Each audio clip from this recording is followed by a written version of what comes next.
Today's video is a little bit different to the previous videos, which have been me sort of just spouting off about how things have been going, all that kind of stuff. I've been in and out of some spasms recently. Hey guys, welcome back to another video. Thank you so much for tuning in, and if you're a returning subscriber, then thank you so much for taking the time to watch my videos.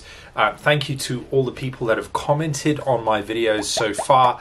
Really appreciate all the questions and all the feedback and everyone that's reached out, because A, there's a lot of people in pain, and B, there are a lot of people wanting to find out what the truth is, I suppose, about functional patterns, functional training, what's the best way to move, what's the best way to train, and ultimately with the growing nature of health concerns in the world, it's important that we have some kind of understanding that there's solutions out there for people, and you don't have to be in pain and stuck and struggling with your health and your movement. So today's video is a little bit different to the previous videos, which have been me sort of just spouting off about how things have been going, all that kind of stuff. I've been in and out of some spasms recently, and that is the God's honest truth. I'm not going to lie to you and say like, oh, I'm cured, because that just doesn't work that way. But when I say I'm pain-free, what I mean by that is for most of the time now, I am without pain. What it might mean is that sometimes spasms come back and issues arise. Okay, so the issue I've been facing for the last 2 years really has been a pelvic problem, a pain in my pelvis. I have a kyphosis of my spine. I have scoliosis of my spine. I have a rib cage that's shifted over, but there's more to that, as we'll discover in the later part of this video. So guys, this video is all about sharing as much knowledge and information with you as possible, and giving you some context on what functional patterns is, what it's done for me, hearing it not just from me, but hearing it from my trainer and coach, Anais Khan, who's based in Canada. What a lovely dude. Met online through the Functional Patterns Facebook group, and if you want to find out more about functional patterns and the practitioners that are out there for people, then please head to that Facebook group. There's only people with solutions there looking to help other people. Now, I'll preface this video by saying, firstly, that the running footage that you will see now on screen and the running footage that you will be sort of looking at later, and the difference between those two running bits of footage is been done without running. That's the most important thing. All right, I haven't sprinted on a treadmill. The only times I've sprinted was the beginning part of the picture in the black top. I did a test, and then I did another running thing that you're seeing on screen right now in the orange top. So that is all I've done. Everything else has been standing work, has been a lot of movement based work with Anais. I can't go into huge amounts of detail, A, because it's quite difficult to explain. And hey guys, just quickly snipping this video together, and I kind of get a bit tongue tied in this bit. Essentially what I'm trying to say is, every bit of training I've received so far in terms of coaching from Anais has all been specific to my body and what my body specifically needs. It's not like a general program. It's a very simple approach of, hey, what does your body need and what movements do we know that can help that? B, because it's actually protected property of functional patterns. I can't just divulge all that information. But what you will find out from this video is a little bit more context on functional patterns. Is it right for you? I'd be interested to hear your thoughts. Please pop comments down below. Longer form video, please prepare for it. If you want to come back to this later and watch and pause and save the link and share the link, I'd really appreciate it. A sub to the channel would be phenomenal. And let's hit play. Brendan, go for it. Start talking your head off with Anais. So thank you so much for jumping on. Appreciate your time. But more importantly, I appreciate the fact that you've gotten me out of pain in the last few months. So let's hopefully talk about that and a little bit more into kind of who you are and what you do for those out there who might want to reach out, or at the same time just kind of find out a little bit more about functional patterns, how it works online, how it can work offline. So how long have you been a practitioner? So I became a human foundations practitioner, which is kind of like their entry level, kind of level one, where you after the 10-week online course in 2018. So 2018, I became a human foundations practitioner, and then in I believe it was March of 2020, I did the human biomechanics specialist course. Flew out to Hawaii. This was pre the world shutting down. Literally, like it shut down right while I was there.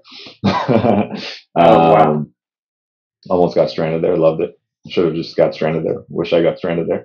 But yeah. So yeah. So 2018 Human Foundations, 2020 Human Biomechanics Specialist. Prior to that, I was doing the 10-week online course, I believe since I was actually trying to scroll back to old pictures. I believe since I did the 10-week online course I started, I think, in 2017. And I was mixing in the YouTube videos from Functional Patterns as a trainer just before into my training, not really knowing what I was doing, but just kind of, oh, this looks cool. Let's play around with it. My earlier years as a traditional trainer. Okay. And how did you find that process? Because that's 2018 to 2020. That's 2 years of actual time that you've been qualified with the foundations level. And then obviously we've had a couple of years where you've been as a practitioner. How have you found that compared to what life was like as a trainer initially? Yeah, it's been a good ride. As a traditional trainer, I mean, I was working in kind of a big box facility here. So, your big box gyms with your group classes and your traditional fitness equipment. And that was kind of, talking to people's goals with them and trying to get them to reach their goals, whatever they may be, whether that's weight loss or whether that's to run a marathon or to lift a certain amount of weight, and trying to get them to whatever their goal was. But what I realized is, like, even as a traditional trainer, at least 9 out of the 10 people I was working with had some sort of pain, some sort of problem going on, something that was literally limiting them from reaching their goal. And so I would try to figure out ways to get them around their, work around their pain or get them away from it. Sometimes successfully, but not a lot. Sometimes we just running around in circles. So yeah, that was kind of the process then. Since going down the functional patterns rabbit hole, it's less about the goals. It's more about people coming in being like, hey, I'm in pain. I have this back pain or my feet hurt. I just want to, not be in pain, and I want to be able to move, like, I just want to move in my day-to-day living. And so then it becomes, okay, this is the problem. Let's solve this problem. And then the quality of life improves, and then they start to make healthier choices, and then, changes start to happen. So that's kind of been an overview of how my work has changed, where it's now more about solving a problem that a person has that's taking away from their quality of life, versus somebody coming in with a goal, and I kind of get more into that, and then us trying to reach that goal, but then their problem getting in the way of that goal. Yeah, I completely understand that. It's taking a more holistic approach in some respects, because certain people will need different things, but most of them will need movement. No, I think that's cool, man. And just bringing it in relation to my progress so far, when you first saw my posture in that first session, because we did a consultation and you didn't ask me about any goals really. There was no, it was just sort of like, well, what's a good length of time to work together? What's the fee involved? Let's book it in and let's get going. That was pretty much how it went, right? And it takes a bit of the pressure off you, I suppose, as a trainer, because you then know that you've got this set time to work with someone to give them a result that's better than where they're at, right? So when you saw my posture, what did you think in that first session? In fairness, I had seen some of the ones you had put up on the Facebook group, on the Functional Patterns Facebook group. So I had gotten a little bit of that background there. But yeah, honestly, my first impression when I think back to it's familiar, because I had a client with a very similar barrel rib cage going on. Although his scoliosis or his rib shifts weren't as drastic. And I worked with him in person, but with the eyes of I was much earlier in my Human Foundations work initially when I had started with him. So I was like, okay, this is familiar, but yeah, there was a lot that as we started to unravel, where I was like, okay, this is an interesting you know, there's this, you see it when you're standing, like, okay, yeah, that's happening, that's happening. But then when we start to actually move you, and I start to see the way your structure was moving, I was like, okay, this is going to be interesting, especially via doing this, just doing it virtually. But you responded really well to it. I was going to say, I remember the first few sessions, and I remember coming away from each one going, holy crap, my brain is fried, just because essentially you're breaking movement down into very small chunks, which is so drastically different to the rest of the fitness industry. And it made me really question how I coach people, but more importantly, like, you know, I thought I was pretty out there and sort of functional before. And then I started working with you, and I was like, holy crap, this is really intricate, but so relevant to everyday life, right? So I guess in that sense, what would have been your leading concern, or my main problem causing my pelvic pain in your eyes? Because to preface this for everybody watching, I went to a physio, I'd been to 2 urologists, I'd been to multiple general practitioners, all of which were just saying, look, take the pills, go away, let it calm down, and then hope for the best in the future. Physio was a bit more practical, but in your eyes, you know, what was the lead cause of that? To be honest, I'm not going to pretend like I know what exactly has caused the pain. Lead in that train of thought. But when I saw your posture and then I saw your gait, I was like, okay, you can move better in this and this ways. And when you're standing, you know, your hips are going one way, your ribs are going the other way. Okay, your femurs are turned in this way. Okay, all this is probably applying pressure on your pelvis.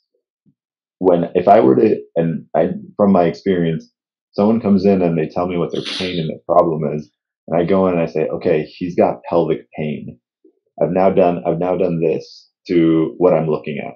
And now I'm looking at your pelvis, and now I'm saying he's got pain in his pelvis.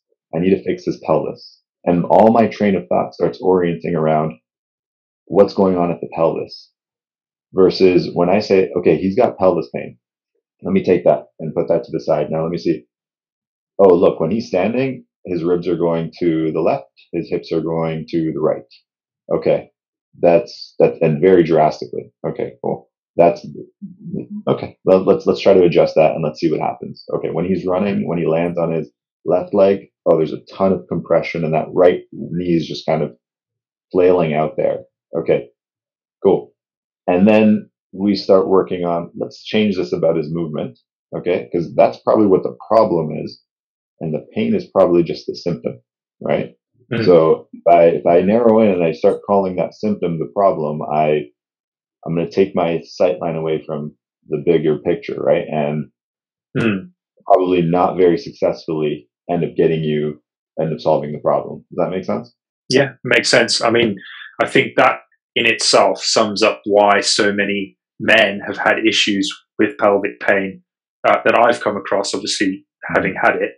Generally, there seems to be a structural component to the men that I've spoken to in a face-to-face environment or on Zoom or whatever. There's always a structural issue involved. And I think it's a unique way, but a very good way of looking at it is sort of, right, the pain is a symptom rather than, you know, the actual problem to solve. Okay, cool. And I'm going to try and share a picture, the neck picture, which I thought was quite cool, just as a visual for people. So if we just take a look at that, the picture on the left is just after the first few weeks of the 10-week course that I downloaded and I started doing on my own. So that was back last year. Obviously, this is like last week when I took another picture, and I was like, actually, I'd really like to see what mine looks like. Because obviously we're not doing this for the pictures.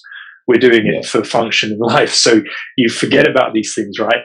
And so I went and did it, and it was remarkable, man. I mean, what's happened here for people out there who might want to know what's going on. I'll try to explain it, because sometimes it's hard for the average person when they don't have the eye to look for things. But just the most obvious, if you look at towards the back of the neck, there's literally an increased length and normal curvature. So if you look at the before, it's almost like, yeah, your neck's trying to curve, but more so just kind of right around where your necklace is. It's like that's where most of your curvature is, and the rest kind of is just shoved backwards.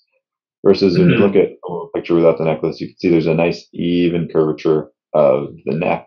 Now you can't just stop at the neck when you see that the angles and the drasticness of the curves in the spine on the left. So if you go down, even look at the bottom of the rib cage at the left, so underneath the shoulder blades, you'll see that increased shadowing, kind of those ribs indented, pushed in, and it leads to this sharp inward curve, and then a sharp outward curve, and then a sharp inward curve again at the neck, and then the head kind of tilting back. Versus on the right, you'll see a more gradual. You'll see those ribs underneath the shoulder blade really filled in. It'll help better support that shoulder girdle. So when he's moving, you're going to be able to propel your rib cage a lot better. But that other is, it also distributes the curve of the spine, or it distributes the curvature that we're seeing along the back. So now you have more of a gradual curve in the back, more gradual curve along the neck. You'll see that the musculature in the neck is actually supporting the head a lot better. If you zoom in close, you'll actually see your lips are closer together, and that's pretty significant. As you progress through FB, and you'll notice the muscles of your face start to work differently. It's like I've noticed changes in my face. It's really interesting, but everything's connected, right, in a sense. So that's really significant in terms of the way you breathe, right? If my lips are always slightly open, right, because my head isn't supported well by everything else, the muscles of my face are lax, I'm allowing myself to breathe through my mouth, even though I'm not conscious about it. And it doesn't have to be a lot. Like people think mouth breathing and like somebody's sitting there with their jaw open. It's very subtle for most people, but it plays a big impact on your overall health. You'll see that this will also affect, your sight line. So the musculature of the neck's actually holding the neck a little bit better. There's still ways to go. Like there's a lot of improvement here that when I look at the after, it's like, okay, yeah, we can still do this, this, and this. So that'll change with time. But the difference is pretty interesting. You see the angle of the ear, how your head is almost tilted back more. Versus the head kind of being tilted more straight. So you can think of that. If my head's always kind of sitting back tilted, it's like my eyes are having to kind of look down almost to adjust for my horizon, versus my head angle can straighten up.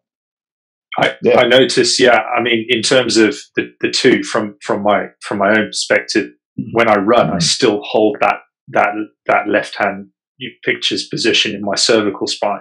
Definitely, it's sort of a something to work on there. But we'll come on to the running stuff in a second. And just to clarify, I mean, let's talk, for instance, symptoms and issues and things I've noticed. Firstly, my shirts are all changed in where I fit them. So that's one thing that I found really interesting. I've had to stop wearing a couple of pairs of shoes because my foot doesn't fit in them properly anymore because of the angle of the sole and how it was before. So there's that. My sleep has improved like dramatically, where I can actually lie flatter on the bed. I'm not having to prop myself upright, which is how I used to have to sleep. And it was mostly a habit from sleep apnea when I was really fat. I still get issues with reflux, but less and less so the more I do with you. Obviously, the pelvic pain has not completely gone, but isn't flaring up all the time. Like there's ways and means I can control it now. And I think in a couple of years, it'll be gone completely, is how I feel, which is remarkable in itself. So, sleep's improved. My position of my tongue has improved in my mouth. This visual image, that everyone can see. I mean, that's a big change in positioning. Yeah, rib cage change. I mean, I've actually felt my tissue changing, like, and that sounds weird, but, like quite an intense DOMS in a specific site is how I would describe it, like a really intense pulling effect. Particularly, I'll go to my ribs because that's where they felt changed the most. What would you say to someone who said, like, what is functional patterns? What would you say? It's a loaded question, and I can go on for days about what it is, but when I try to summarize, So when we talk about functionality, so you say, okay, a car has a function, right? So it's got your wheels, gets you point A to point B. The engine works in a certain way. There's mechanisms involved in making that vehicle function, get from one place to the other. A plane has a function, a bird has a function. And it's really easy for us to look at those things and say, what's the basic function of this, right? What are the most fundamental functions of whatever this object, whatever this thing may be? What functional patterns does is it says, okay, well, you're a human. What are your functions, or what are your most basic functions as a human? Okay. And from look, a little bit of perspective from anthropology, a little bit, but you don't even have to be like a crazy scientist to understand it, but look at a human. And if you were to just kind of look at it as a third person, you're like, okay, well, if we observe humans as we do any other animal, we'd say, okay, well, they stand upright on 2 feet, and they walk, and they run. These are their locomotive functions. And if you weren't, if you were an alien from outer space and you couldn't hear anything and you're just kind of staring at, well, I guess postmodern humans, you'd say, okay, they seem to stand, walk, and run, and they hunt in a certain way. And these are their primary kind of locomotive functions. When we start breaking down, right, okay, what are your body's functions and how do we make it function better?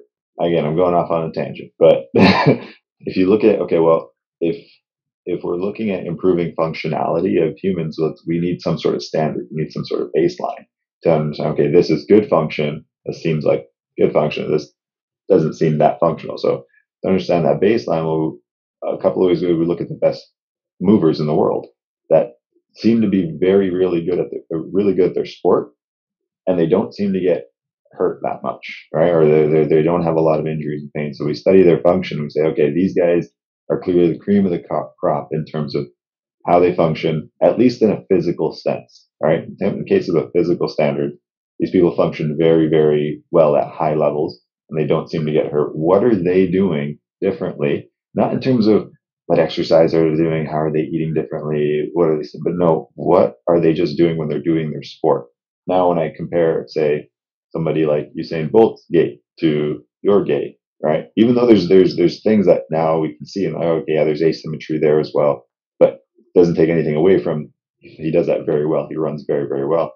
Right, well, how can I get Brendan to emulate Usain Bolt? Right? How do I get the ratios of the way Bolt moves, and how do I get Brendan to do that? And when okay, so I'm gonna,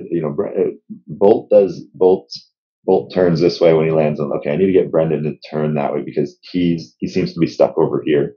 So if you see one car, and it's like, okay, well, the car is supposed to drive in a straight line, but this car seems to be drifting off to one side. Let's diagnose and see what the issue is and try to get it to drive in a straight line. So from the physical perspective, right, what functional patterns aims to do is say, okay, well, these really great athletes who tend not to get hurt and really push their bodies to the limit. That's the other thing, is that it's not that they just move very well. They really push themselves in their sports. So it's like they really test their structural integrity. They test themselves.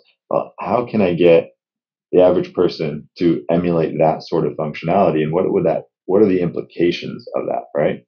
If you can get somebody to perform even at 10% of what Bolt is performing, but they're an everyday person who's not gonna grind their joints in their sport and their living, well, what does that mean for that person's quality of life, for one? But then we also look at, okay, well, when we look at somebody like Barry Sanders, or we look at somebody like, you look at their demeanor and their posture, and like, well, what if we can get the average person to emulate those?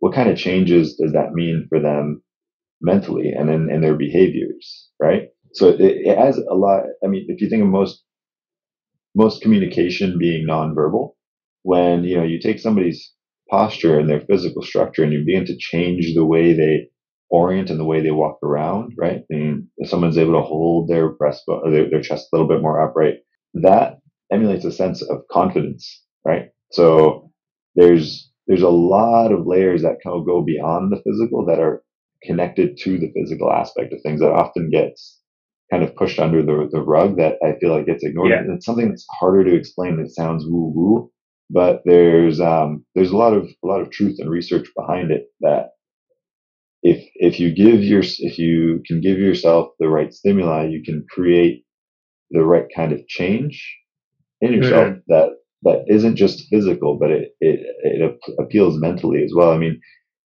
most people kind of get into working out to feel better about themselves. Whatever their goal might be, they're just trying to feel better about themselves, right? They want to lose weight so they can feel better about themselves. They want to be able to run a marathon so they can say they accomplished something, and you boil it down to they want to feel better about themselves. Well, Yeah. You go on these endless pursuits of like marathon after marathon, or yo-yoing on weight loss, but it's like, okay, well, are you getting fundamentally enough at why you're not feeling good in the first place, right? You're probably not feeling good in the first place because you're not functioning optimally.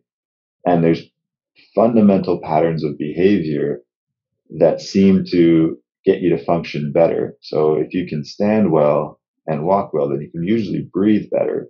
And then when you can breathe better, well, then, you usually your digestive system typically will work better. You're going to sleep better. Now, at these basic, very fundamental functions, your body's now operating, 50% better. So when life hits you with a bunch of stress, it's not like you're going to collapse, because for the most part, you got your basic functions as a human, right? Which we classify as standing, walking, running, throwing, and get into throwing later. But, yeah, and better breathing is a byproduct of better moving. A lot of people tend to focus on breathing, and there's some relevance there, but you find that, well, the better you move, the better you breathe, but you can't necessarily breathe yourself into better movement.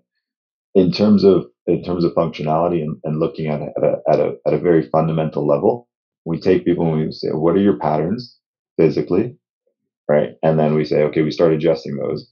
And what tends to come along for the ride, or what becomes a lot easier, is changing the dysfunctional behaviors, right? So the coping mechanisms that most people partake in, whether that's, needing a bottle of wine a night to fall asleep, to having to drink 3 coffees a day to stay awake, right? And it's not to fault anybody or push anybody down, but it's kind of the world we've created, and we've had to find ways to cope, because, we all just want to feel better.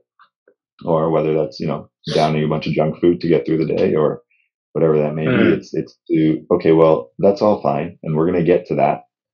Let's try to get you to stand a little bit better. And hey, in order to do that, in order to get your core to work a little better, let's try taking this out of your diet. Let's try, you get into that stuff, but those changes become a lot easier when you can give your body the right kind of stimuli to need to make that change. And that's where I feel like a lot of people are missing is. Yeah, I mean, that's a really good kind of summary there. In essence, it's something that I've always found to be true, and that's just based on my own journey of losing weight. I lost weight because I removed the elements of my life that were creating the problem in the first place. Quit smoking. I stopped eating that food. I did it not because someone said, oh, you need to lose weight or you're going to die, although I had that said to me loads. It was a sort of an internal choice, because I knew that it was those things were the problem. So if I remove the problem, then all of a sudden life becomes a little bit easier, and I can breathe better. And so the actual reason I chose to lose weight was because I went for a walk on holiday with people, and I was like, holy crap, I can't keep up. Like I'm at that point now where I'm slow and I'm holding everybody up because I'm fat. And not only that, I was staying in a shared accommodation, and I was sneaking in food to keep in next to my bed so that I could eat it when everyone had gone to sleep, because there wasn't enough shared food. So when I sat back at the end of that week, and I was like, holy crap, I can't breathe when I'm walking, so I can't keep up with everybody else. I'm in the point where I'm having to like buy my own food and hide it because I'm embarrassed, because I'm eating way more than any of these other people. Like, what are they doing with their lives that allows them to not feel tired all the time, to not feel all these things that I feel? And so then I realized, like, I'm not normal anymore. And that was the trigger. So, but I think a lot of people are driven to choice change, and the fitness industry in particular, because they're told it's the right thing for them rather than discovering it for themselves. And what I notice about functional patterns, obviously I'm doing it from a slightly different angle with physical pain rather than like a mental issue there with choice. What I've found is that integrates so easily. It's like, well, get you standing better. Hey, you feel better. Okay. You see the benefit of doing this. In order to start running or walking better, you remove this food. It gives people better context for why they're doing it. They're not just starving themselves for the sake of a beach holiday. They're actually giving themselves, they're saying, right, well, actually, this is the problem. I just got to remove it. A bit like me with the hidden crisps and pizza boxes and all that stuff. So hopefully that gives people a lot of context. And if someone was out there watching this thinking, because I get a lot of questions, right? People messaging me literally every week on this channel, which is great, on the YouTube channel, and on Instagram and Facebook, people just saying, hey, I've come across your pelvic pain video, Functional Patterns 10-week course. What do you think? Is this worth me doing? And a lot of the time I'm like, well, what's your issue? Because if you're just looking for a quick course of, a bit of, feel better for a little bit, like it became apparent to me that the less I did of everything else I was doing and the more functional patterns I did, the better I felt, right? There was no point in me doing 100 burpees and then doing a whole bunch of FP, because if I did 100 burpees with a broken structure, it wasn't going to ingrain any good habit. I think that's the part people struggle with the most, is like they kind of see that it's an investment of time. So if someone's out there right now listening and watching, and you were to say, right, they were saying, like, is functional patterns going to help me? What would your answer be to them? If you're actually looking to solve your problems and you want to get to the root of understanding the root of your problem, likely root of your problems and your pain, and you understand that it's going to take time and effort, that there's no quick fixes to this, then definitely going in, and the 10-week online course is probably the best place to start building a foundational understanding of, okay, what is good human functioning? Like, how do I stand better? Not even that, like, a lot of people just get benefit before they even get to the standing part, just with the myofascial release part of it and the way functional patterns goes about it. They see a ton of benefit just by releasing some tissue tension and hydrating the tissue through myofascial release, that when they get to their, standing posture stuff, they start to feel a ton of benefits just from that. It's not a quick fix. I'm done. Here's the thing. Everyone kind of sometimes look at, okay, yeah, I'm going to solve this problem, and then it's going to take it, and great, it's there. I solved my problem. Now I'm done. What it does is it opens up a rabbit hole for you to say, I've got the rest of my life to keep getting better, because it's like you solve your problem and then you understand that, okay, my problem was like here to here. And then you see this gateway to, like, I have so much potential to be so much better that it opens up the possibility of understanding, whoa, I can like sprint when I'm 80.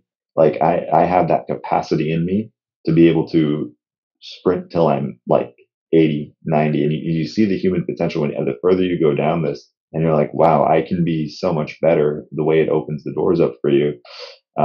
So go on with the mindset of you're going to be learning a lot about yourself, about how you function, and the potential that we have inside of us if we give ourselves the right stimuli to be a lot better. Some people go all in and they reap those benefits, and they feel, for a lot of the practitioners that we're years into this, it's still mind blowing for us. Like it's still mind blowing in terms of, whoa, I can now do this with my body. Like and I'm probably like 4 years in, or 3-4 years in now. And there's practitioners in this been here for longer than me, and they had similar experiences where it's like, this just keeps going. Some people get in and they do their 10-week course, and they'll do a part of it and they'll feel good, and they'll feel good, and they'll just keep kind of using it. And that's cool too, right? But you get the most out of it when you really take some time to reflect on your behaviors and you say, am I just using this to mitigate my symptoms still? Or have I really dove into myself to say, how do I how do I overcome more of my dysfunctions, right? There's a lot of layers there, and they slowly, it's like a peeling an onion, and you keep peeling, you keep peeling, you keep peeling, and yeah, it's that. So to summarize, yeah, I mean, put my bias in or whatever, it's you're not going to get a better answer than FP. I've been in the industry for a while. I've tried it all. Honestly, if it wasn't for functional patterns, I would have left the industry. I was on my way out when I came across it, just because I wasn't seeing real tangible solutions. I didn't feel like you know, I was making as much of a contribution in society as I wanted to, doing the work I was doing. And it was only when I came across FP that I was like, oh, okay, like this is different. This seems like what I want to do. If you really want to get to solving your problems, hop on the 10-week online course, and yeah, it's going to open up a gateway to a lot more potential. Investing time and effort into a pursuit of longevity is a good way of saying it, right? Yeah. On that note though, I haven't ever trained less in my life than I have in these last year or two. And I haven't, but the improvements I've made are drastic. And this is echoed throughout the functional patterns community, where when I was doing it in the traditional world, I was working out minimum 3 to 5 times a week, doing all sorts of things. Yeah. And now I'm probably 1 to 3 times a week. And I'm not doing anything like what I would do before, but it's about having the right amount of stimuli, right? It's just minimum effective dose to facilitate change. And then the work really happens when you give that stimuli during the rest period.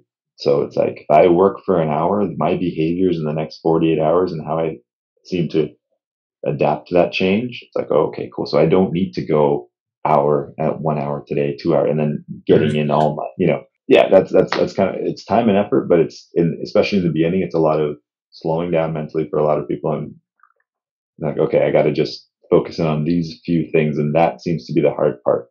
So it's not that you're going to be killing yourself during workouts.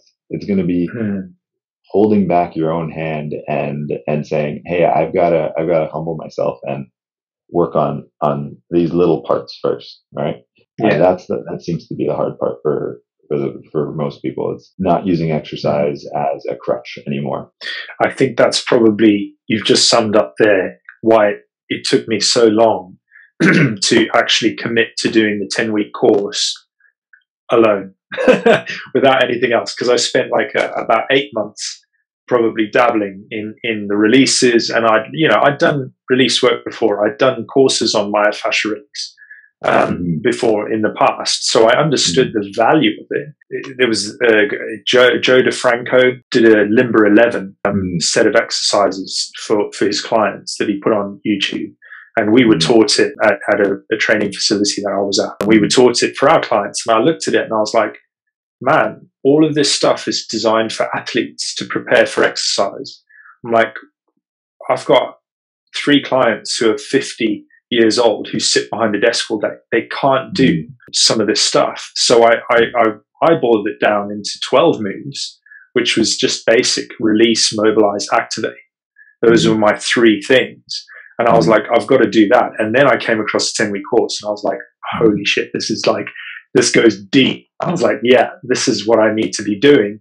But then there was this inner battle of letting go of the training habits and burpees and, countless push-ups and all that kind of stuff. So I had to let go of that completely and go, right, this is it. This is the way forward. And just dive full in. So for anyone out there listening, unless you're willing to kind of put that ego aside, maybe to some degree, and also just literally say, right, if I give this a year of my life and I'm better off by 3% than I was previously, that's a gain, right?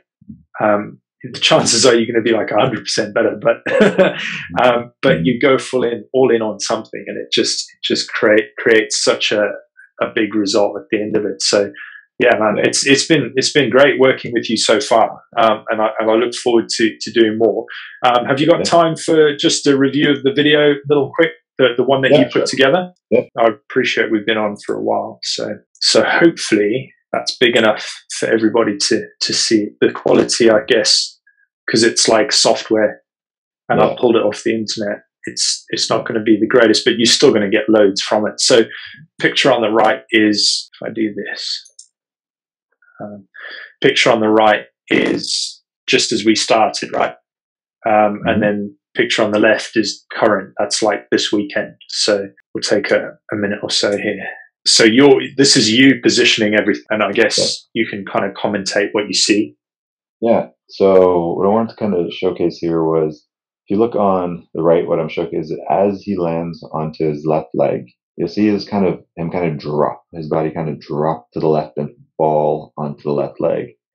On the after, you'll see when he comes onto his left leg, how it pulls underneath him and his hips coil and turn as his leg comes underneath him.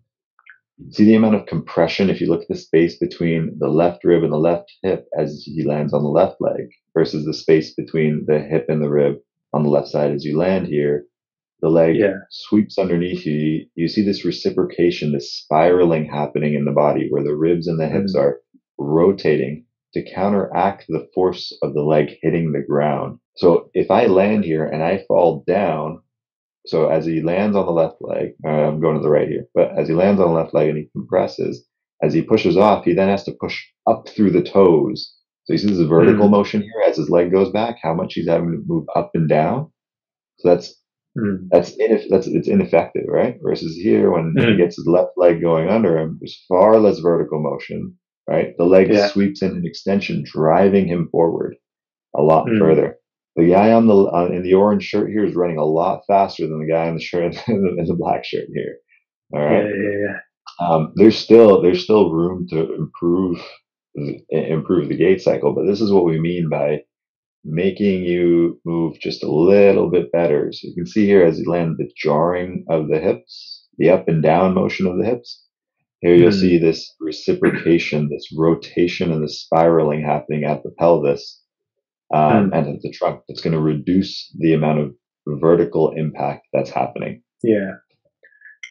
Honestly, and the difference between the two is, well, obviously I was running in pain on the right-hand one, so the black top. In the orange top, I ran with very little effect, really, other than my heart. I genuinely thought my lungs were going to conk out on me.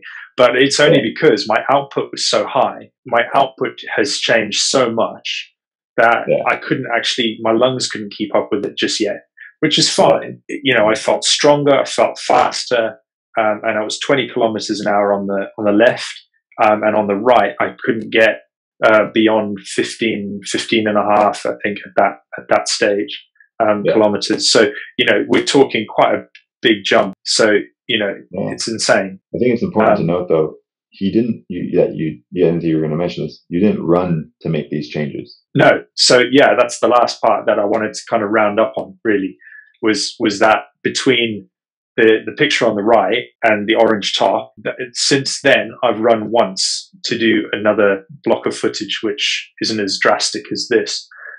So I have trained officially, like run probably less than 2 kilometers in all the time that we've done the work. And it's just been down to simply standing, like you say, walking, learning how to walk again effectively and learning how my body moves. So no, I really appreciate everything you've helped me with so far. And I'm looking forward to the rest of it, man. Thank you for your time again today. Thank you for putting in the work and committing to the process, man. That's as a practitioner, I can't ask for anything more, and I've learned a lot from you as well. It's a practice, so every person I get to work with, I'm practicing. There's growth there, and I've learned a lot from you as well. So thank you very much. So there you have it, guys. That's the kind of download of information that you've had. Thank you so much for tuning into this video, and like I said before, if you found it helpful, you found it useful, please hit subscribe, give it a thumbs up, drop a comment down below. What did you think? What kind of biases did we have?